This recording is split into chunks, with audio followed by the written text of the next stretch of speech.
The war in Ukraine has entered its third year, and while the front line remains dynamic, one truth has become clear. Modern warfare is no longer about, or just about, tanks and artillery. It's about technology, it's about innovation, and above all, it's about the power of alliances. And as the world watches Ukraine's resistance against Russia, two key developments stand out this week.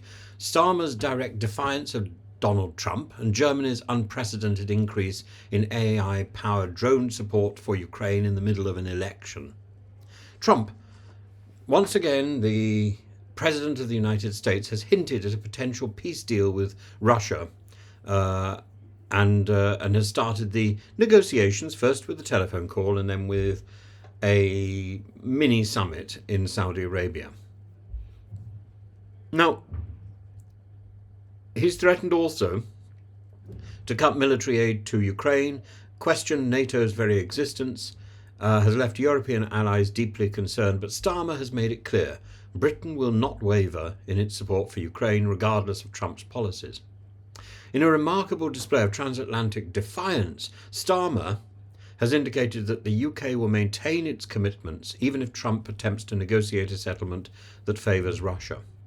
This stance is critical as Ukraine faces increased uncertainty about future US military aid, and with an American election that has just been won by this extraordinary man, and with isolationist rhetoric gaining traction, and with the world waiting to see what actually Trump will do, in the space of just a few weeks, Trump has made the most astonishing statements and the most astonishing strides across the headlines of the world media.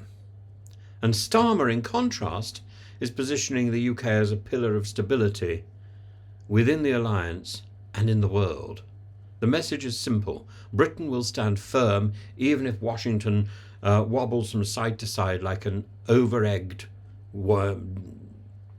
jelly. Actually, eggs jellies don't have eggs in them, do they? That's blancmange. Like an impertinent blancmange.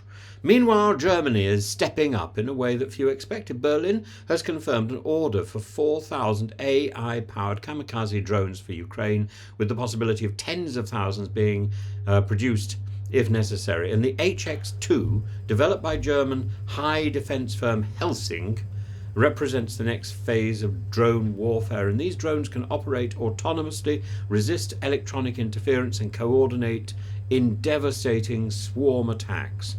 Unlike conventional weapons, which require extensive logistical support, these AI-driven drones are designed for mass deployment at low cost. A single drone may cost only a fraction of a tank, yet it has the capability to destroy one. With a range of 100 kilometers and jam-resistant AI navigation, these drones will significantly strengthen Ukraine's ability to strike Russian positions. And this is not just about hardware, it's about strategy. Russia's traditional reliance on overwhelming firepower is being disrupted by the precision and cost-effectiveness of drone warfare.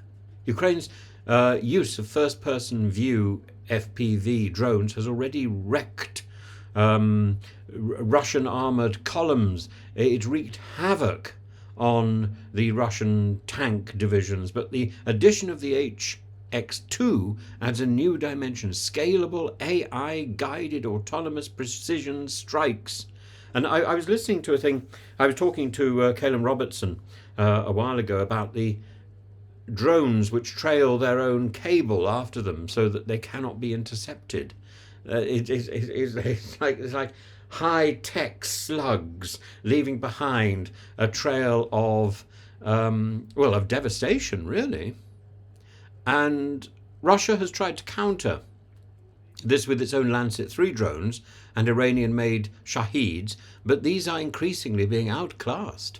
Lancet 3 drones, while effective, lack the advanced AI of the HX-2 and are vulnerable to countermeasures. Moreover, the sheer volume of AI-guided drones that Ukraine is set to receive could tip the balance in key battles.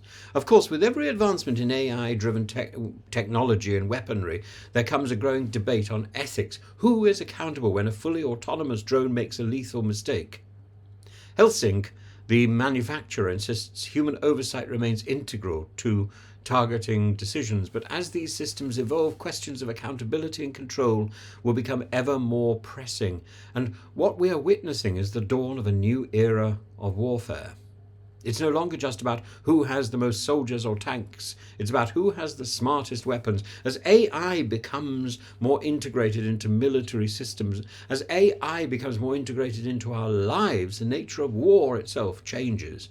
And Ukraine has provided a testing ground for these new technologies, and the implications will stretch far beyond this conflict. Already, Israel is using AI drones as well.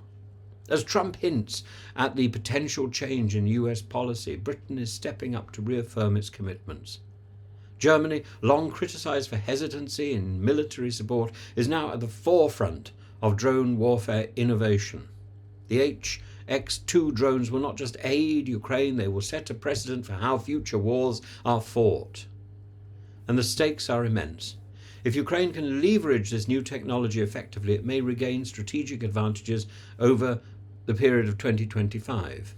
But beyond Ukraine, this moment signals a transformation in global security dynamics. The battlefield is no longer about strength, it's about intelligence, both human and artificial. And the question now is whether NATO will fully embrace this shift, or whether political hesitation will allow Russia to regain momentum. One thing is certain: the world is watching, and the decisions made in the coming months will shape the future of warfare, and I think of mankind, for years to come.